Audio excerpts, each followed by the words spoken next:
Star Wars with Gaten Matarazzo. We play with the props from Star Wars: The Rise of Skywalker, plant a flag on Mount Everest, and much more. Hello and welcome to the Star Wars Show, the only Star Wars show that is changing things up for its 5th season in 2020. See, normally we'd be tossing to the news, and we sure have a lot to discuss since we've last spoken back in 2019, but I think the most important bit of news is us. You always think that. But we don't mean the two of us, we mean more of like the royal us, the Star Wars show us. However, you may have noticed something missing, and that's the news. Well, that was intentional. The news, as you've known it on this show, isn't necessarily going away, but it's changing. See, the Star Wars show will still have reveals and first looks, but the weekly news section is being moved out of this show and into its own brand new weekly series called This Week in Star Wars. It's our very first spin-off, and like all spin-offs, it has brand new faces to get to know. Now, Andy and myself will still be part of the Star Wars show proper, but StarWars.com's Kristen Baver will be taking over delivering the news to you every week. Yay! Yay! It's Kristen. Did you call me? Did you guys call me? Hello. Hey, hello. Now, eagle-eyed fans will already know Kristen's face from countless interviews and news articles on StarWars.com, her Clone Wars rewatch series, and a couple of appearances on the Star Wars show in the past. And who better to helm the news show than one of the people writing the news in the first place? That's right. Beginning tomorrow and every Thursday thereafter, I will be hosting This Week in Star Wars, bringing you the Star Wars news and information you crave in a quick and snappy rundown of the week that was in Star Wars. But that's not all you're doing. That's true. I'm also going to be appearing as a moderator every now and again on the Star Wars show during the new Roundtable segments, leading the discussions with the creators and personalities that make Star Wars, which also means since I'm moderating this month, I guess I should probably go. Yeah. So I'm just gonna. Sure. Okay. Bye, guys. Bye, Kristen! And much like bringing Kristen on to take over the news, you'll be seeing more faces from around the company than just the two of us hosting events, doing field packages, etc. The more the merrier, as they say. That's what they say. New year, new show, and the more the merrier. Those are the two things they say. So that brings us to the biggest change to the Star Wars show, and that is the move from once a week to once a month. Which also means that the Star Wars show will have the room and time needed to make even bigger and better episodes while still delivering new and breaking news on the internet every week. And boy, oh boy, do we have a lot of fun stuff planned for 2020. So to recap, a new episode of the Star Wars show will air on the last Wednesday of every month, and our new show, This Week in Star Wars, will air every week on Thursday beginning tomorrow. You thought 2019 was wild? Get ready for 2020 because we're about to get weird. Real weird. Buckle up, baby. Gonna be a wild ride. We'll be right back. Hey, Kristen, you want this so bad? Take it. Ewoks, the musical. Ewoks. See them like you've never seen them before. Ewoks. Feel every confusing emotion. The theatrical award-eligible experience, in a word, Ewoks.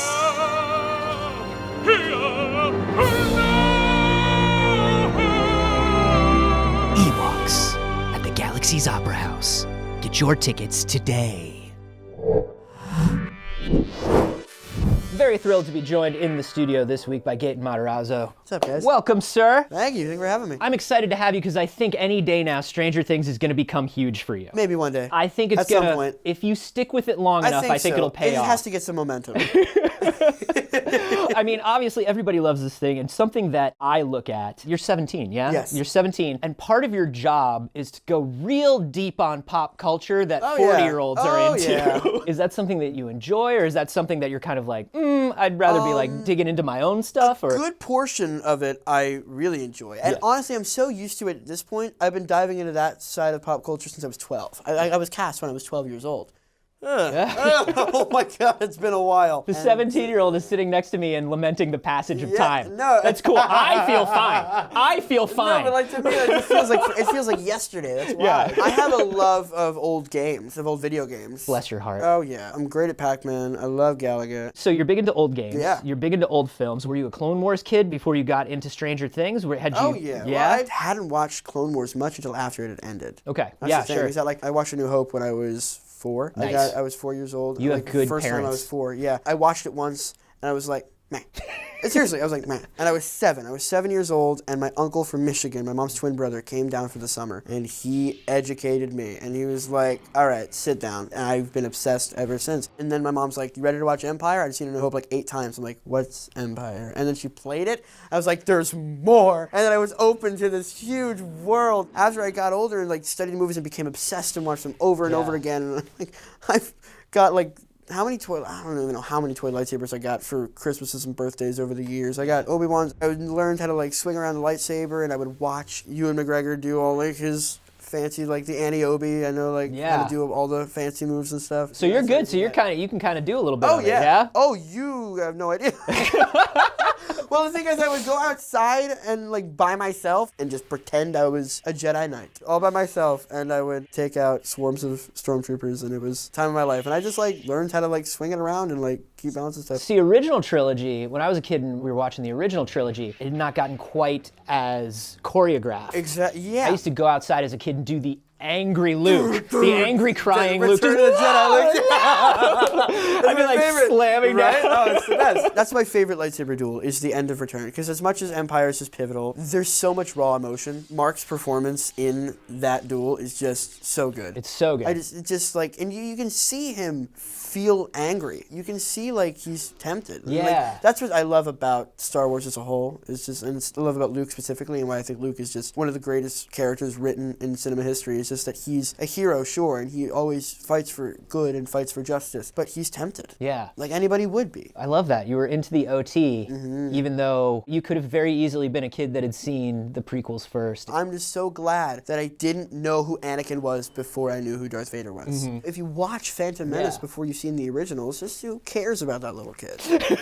And then like you're curious as to like Qui-Gon's so set on training him. I'm like, what happens with Qui-Gon? That's Obi-Wan. He trains Anakin. What happens to Qui-Gon? Yeah. I remember the first time I watched it, I'm like, I like Qui-Gon, and I don't know what happens, and I'm not excited to find out. Yeah. Going into the prequels, you know it's not going to end well. Yeah, and I think that's what's fun is I always like things that go a little darker. That is one of the things that I like about your series too, is it's like, cool, yeah, these are kids, And but let's... It seems as if it's just getting more into that. And as it progresses, it can only get worse. Right. From what we've seen and what we know from 3, and just like everything that's been set up, I can't imagine the firestorm that's about to come. I'm so excited for it. We know that it's coming, we don't know what's going on, but... I don't know what's going on. Yeah. Yeah, we're excited. I haven't read it. I have not read it. I don't want to until I get there. I don't know when that is or what it's going to be like, but I You don't heard it want to here know. first. Actor Gaten Matarazzo will only read his script the moment he The gets to moment set. I need to. The moment he gets to set. He never prepares. He does no work ahead of time. It's true. This kid, he's just playing Zelda in his trailer. He says, let me know when I'm supposed to shoot a Stranger Thing. He does work. I didn't mean to. It was a joke. He works very hard. He works very hard. I did want to mention, before we end things here, prank encounters. When I heard prank show, I got a little worried. I did too. But this was something totally different when I watched the first couple episodes. I was like, yes. Oh, I'm glad. I'm glad you liked it. For people that aren't familiar with it, you're doing like real life kind of big budgie like sci-fi and horror stuff. Yeah, it's sci-fi horror themed. You never can predict what's going to happen. Yeah. Because you go in there and you're like, okay, this is what we should expect, but there are going to be people reacting on instinct, and so you're going to have to be able to think on your feet. That's excellent, man. It is so much fun. So Prank Encounters and Stranger Things 1, 2, and 3 you can watch on Netflix right now. And then just look right in that camera and tell us when Stranger Things 4 comes out. Just date and time. Just date and time. Just go, no, you, just go ahead and you.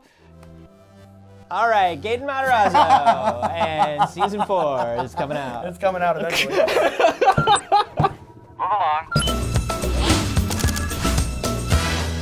We are joined with Lucasfilm archivist Madeline. You're back. Hi. We're so excited because this means that we get to see fun new things from the fun new movies. What do you got for us? Well, this is a new design for our Sith Trooper. I have a feeling you're going to really enjoy this one. Would you like to pull the trigger? Yes. Oh. We also have... Oh, is this for Jet Troopers? That's hefty. Yes, Wow. This is for the Jet Trooper. This is a projectile launcher. I think this is your new design for your t-shirt cannon, yeah? Looks like it. This is a resistance blaster. Andy, I'm going to let you do the honors. Okay, thank you. Oh, that's got the clicky in it. That's satisfying. This is Janet's blaster. It's got like an old 1900s blunderbussy, steampunky thing going with it. Another character that we see in the Rise of Skywalker who is an oldie but a goodie. I have a feeling you're going to figure it out. Lando. For Billy D. It's definitely Billy D has touched this. Of course. Of course Lando has this. Look at the pearl on the handle. Another pearl inlay. Oh yeah.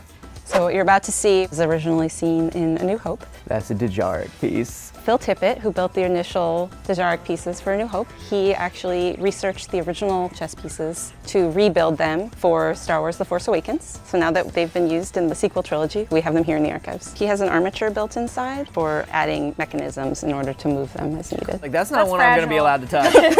So we've got a handful more. I'm doing like the childhood field trip to the museum thing where I'm keeping my hands behind my back and clasping them so I don't accidentally reach out. Oh, this guy, Hujix is his name. Yes to that guy. Cool. He's got teeth in his claws. This is Mentelian Savrit. Oh, look at his little neck hairs. It's very, very detailed. So the next item might be one of my favorite props from this film. This is Lando's cane.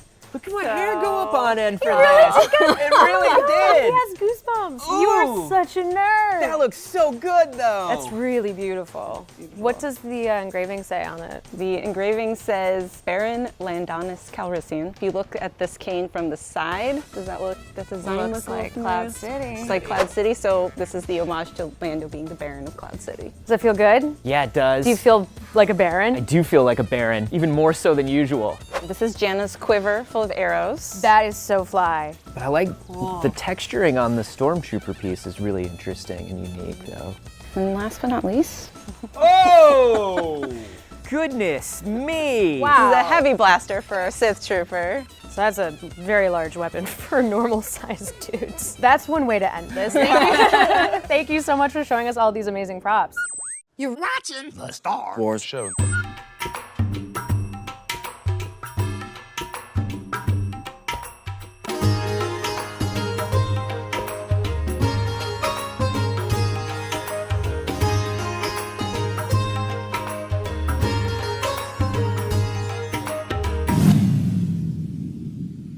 Hey everyone, I'm StarWars.com's Kristen Baver, and joining me today are Emily Shkukani, Anina Wayless, Pete Vilmer, and Orion Kellogg. 2019 was an amazing feat for everyone at this table and everyone in this company. We would be remiss if we didn't talk about The Mandalorian. And again, I know nobody here at this table worked on The Mandalorian directly, I but can't claim to have worked on it, but I wish I could. Right. Mandalorian feels like the Star Wars that exists in my head canon. It's the Star Wars that I've been trying to make. It was inspired by some of the things that maybe George was inspired by for the first film. You know, your Lone Wolf and Cub, your spaghetti westerns, your samurai movies, all those things mixed into one and delivered in this incredibly awesome package. I totally agree where it's going back to just kind of like almost narrowing down the scope of Star Wars to be like, my mom calls it's just a father and his son traveling the galaxy. Right. Like, yeah, and it's like totally relatable characters where you are in this expansive universe and you have so much backstory to it, but you are just focused on these two characters. And also my mom like does not care about anything Star Wars, and like literally every Thursday, did you watch it yet? Have you watched it? We're gonna watch it. And I'm like, okay. So she's just like in love with it, but I was on the phone, she's like, yeah, it's just like a father and his son. They're just traveling the galaxy. Do, do, do, do, do. Here they go over to this planet. Do, do, do, do, do. And I was like, I'm happy you finally like Star Wars while you're getting into it. So I think it definitely like just cracked open a whole new audience for people who, you know, this is the first time they're seeing Star Wars and that's what they're watching. let's turn a little bit to Star Wars Jedi Fallen Order. You and your team worked pretty tirelessly to pull this thing together. Can you talk about what your perspective is being on the inside? You know, the most rewarding part about working on this with so many talented people was that it seems like people did connect with the story. We were on Braca and Bogano and going places people hadn't seen and wrestling with themes that we hadn't wrestled with before. I don't want to spoil it, but I'm really proud of the way the journey ends up and what possibilities there are for Cal in the future. Can we talk about going to Dathomir? Sure. Dathomir, I think, looks incredible. You know, it's a space, obviously, we're borrowing from animation and the way that Dave and team brought it to life, and I think that the Respawn team just really fulfilled every ounce of that promise. Fighting the Night Brothers, they're really exciting enemies, a lot of variety there, but then getting to meet a Night Sister is incredible. Dathomir is important for people who saw the Clone Wars, but if you haven't, you're like, this is a cool planet that I'm on, you know, and you're just like, yeah, that person looks like Maul, like cool, you know. If you have the knowledge to know more about it, you have it, and if you don't, it's not like you're left behind. And Emily, a big part of your job is also helping to helm and shepherd the continuity on books, publishing, comics. that massive thing that we do here with publishing. Yeah. You put out a tremendous amount of books leading up to The Rise of Skywalker. There was the Rise of Kylo Ren comic, which was making some waves. Yes, it is making some waves. It's still coming out, so It is. I don't know how it ends. Yes, it kind of gets into the backstory of, again, the rise of Kylo Ren, as the title states. the title you know? suggests. So you see the fall of Ben Solo, which is super cool, but like, I mean, I guess it's super cool if you're into him being Kylo Ren. It's also super sad if you wanted him to be Ben Solo.